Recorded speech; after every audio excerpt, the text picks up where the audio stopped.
Where does Juan Soto land for the 2025 season and beyond? Let's get into it.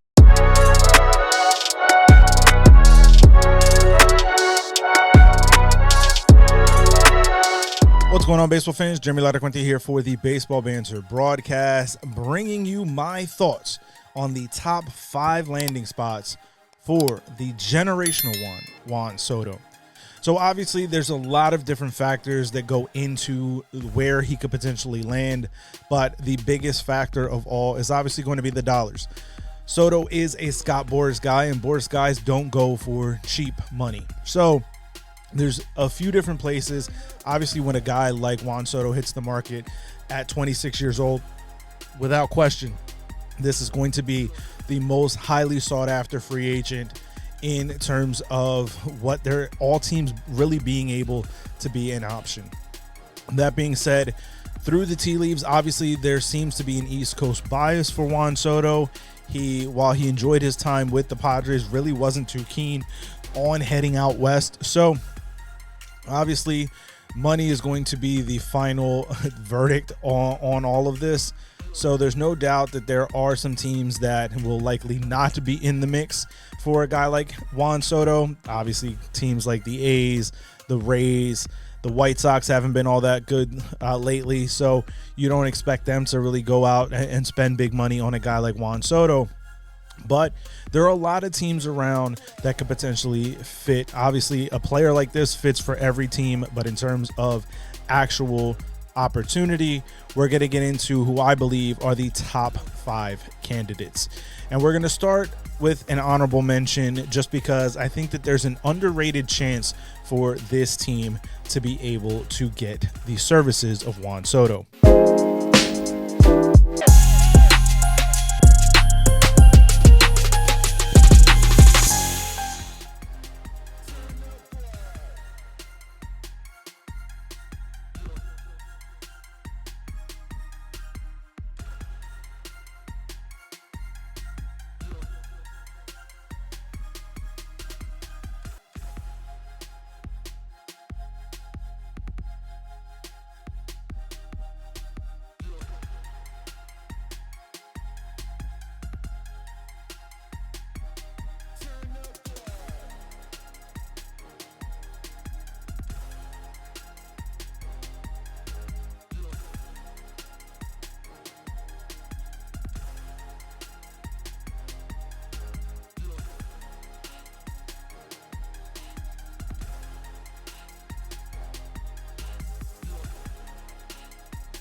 But as we get into it, the number 5 team that I believe has an opportunity to truly sign Juan Soto, it is that of the San Francisco Giants. The Giants have been for the last several off seasons trying to sign that big name superstar. They've swung and missed on every single one of them. So this could be the off season where they truly look to load up. Obviously, there's a new GM, a new president of baseball operations running the show in San Francisco. Farhan Zaidi is out. They already re-signed Matt Chapman to a long-term deal out there. They have Bob Melvin, who is, in my opinion, one of the most underrated managers in baseball. They're really laying the foundation. So why not, with a 26-year-old superstar, have the new foundation of your team laid with Juan Soto? The Giants are a team that has been beloved throughout much of the baseball world. This is a team that went on a historic sellout of their home ballpark when they were playing like a championship caliber organization, and that they can be. I think going into this offseason, they are going to try to kind of squash all of the superstars don't want to play here nonsense and rumors and innuendo that has been laid out there by going after a very heavy contract for Juan Soto. I think that for Soto, it obviously will come down to the financials. He wants to be the highest paid player without a doubt, and rightfully so, coming out into the free agent market at 26 years old.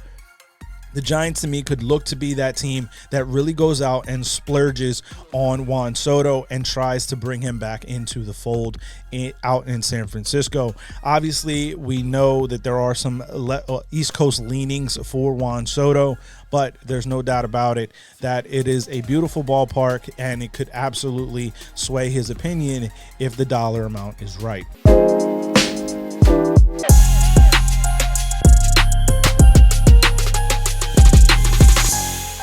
Now, the fourth team on my list of the top 5 potential landing spots for Juan Soto is that of the Toronto Blue Jays. We saw the Blue Jays in heavily on Shohei Ohtani before last offseason, so there's no doubt about it that there are some opportunities here, financially speaking, for the Blue Jays to go out and make a rather heavy investment in Juan Soto.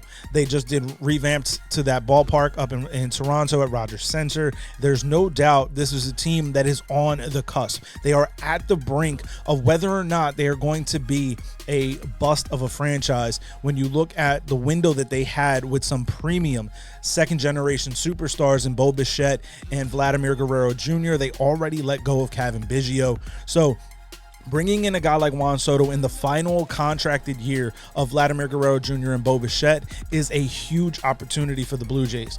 Being able to invest in a guy like Juan Soto can truly put this organization back on the forefront and put them back in the prime and driver's seat of the American League East, that I think is going to be a much more wide open market than what we've seen in the past couple of years. For Toronto, going out and bringing in a guy like Juan Soto, and you pair him with Bo and you pair him with Vladdy, you put them in between. You lead off Bo, you have Soto hit second, you hit Vladdy hit third. This makes this dynamic lineup even more impressive. And I think it also would then lead to having guys like Vladimir Guerrero Jr. and Bo Bichette be more willing to deal and extend a contract with the Toronto Blue Jays, knowing that they're truly investing into the long-term future of the franchise.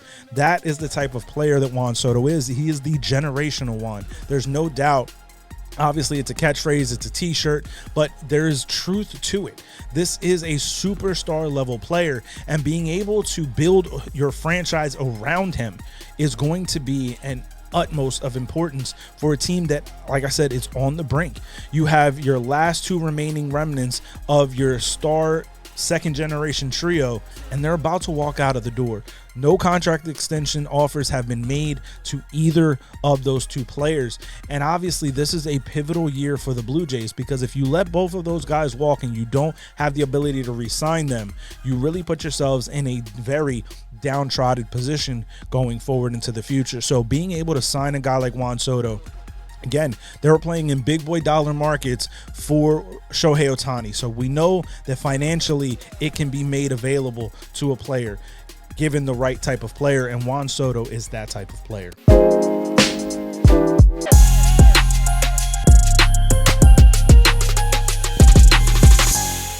The third team on my list is that of the Philadelphia Phillies. When you look at what the Phillies are capable of, this is a franchise that to me is run with an owner that wants to win it all.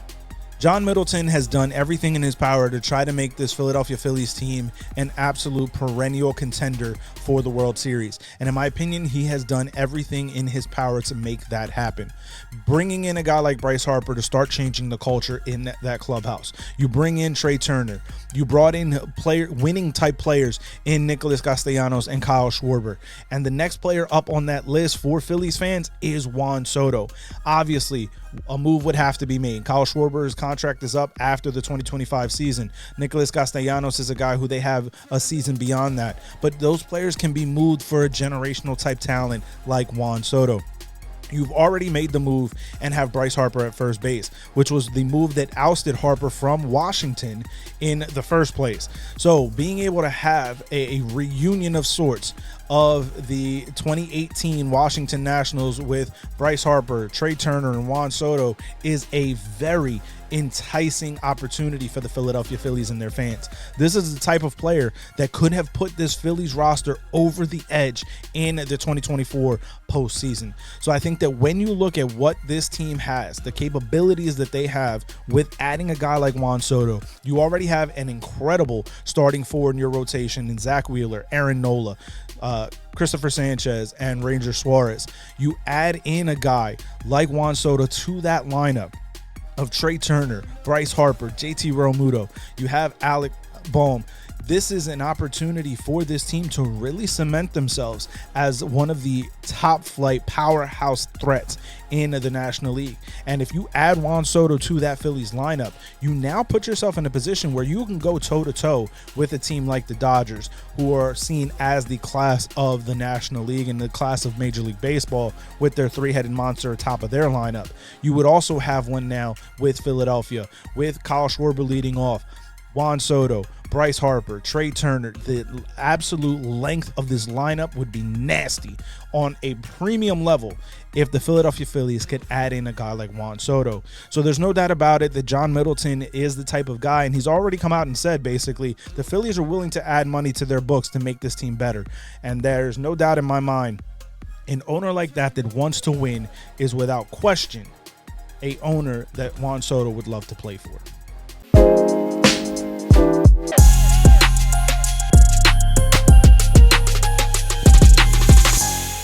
Now, the number 2 team on my list is typically the number 1 team in most people's minds, and that is the New York Mets. When you look at what Juan Soto could be for the New York Mets, it is exactly how it's been for every other team I've named on this list. But this is a generational type of talent. You plug him into that Mets lineup and you lengthen it and make it even more dynamic than it is already. The Mets went on an incredible run in 2024, ultimately cultivating and ending in Game 6 of the National League Championship Series. If you added a guy like Juan Soto in, they could have potentially gone all the way. There's no doubt that when you have an owner like Steve Cohen, much like I just mentioned about John Middleton, Cohen is a fan of the New York Mets. He wants to see his team win, and he's going to go above and beyond to be able to make a deal with Juan Soto happen. That's why for many, many pundits of baseball, many fans around the game, they believe that Juan Soto is going to land in a Mets uniform for the 2025 season. It is very hard to argue that point, and I will not try and argue that point. There is no doubt that Steve Cohen will go above and beyond financially to sign Juan Soto. So there's a very, very strong possibility and likelihood that Juan Soto could end up in a Mets uniform for the 2025 season and beyond.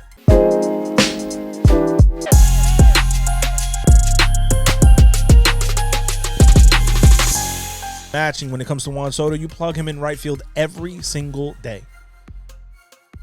So for the Yankees, he's an absolute necessity, because if not, the regression is likely.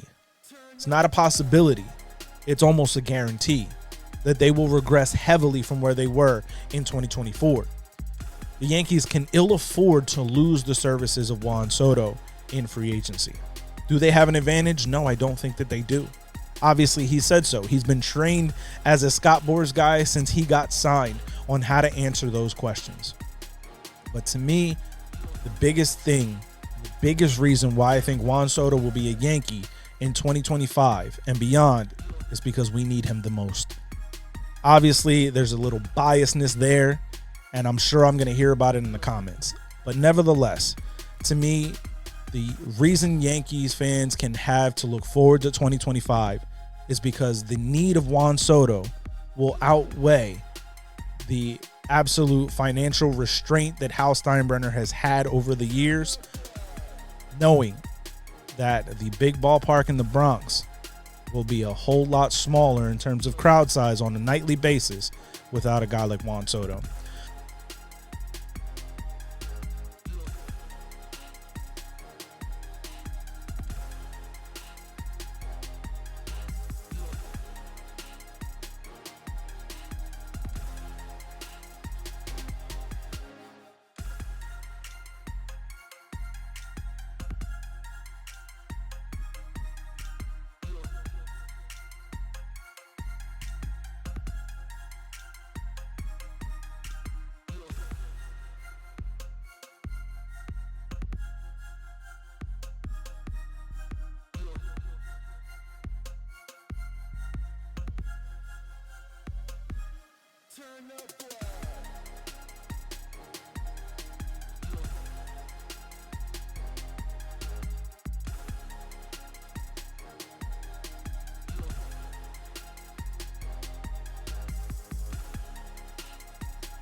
So I definitely want to hear from you, baseball fans. Let me know your thoughts and feelings on where Juan Soto will sign in your mind. Let me know those thoughts down in the comment section below, where you believe are the top 5 landing spots for Juan Soto. Obviously, we'll keep it a prize and see where the outfield superstar lands when all is said and done. But these are my thoughts on where he lands. So keep it locked in by hitting that subscribe button and the bell for post notifications each and every time we drop new content here on the Baseball Banter broadcast.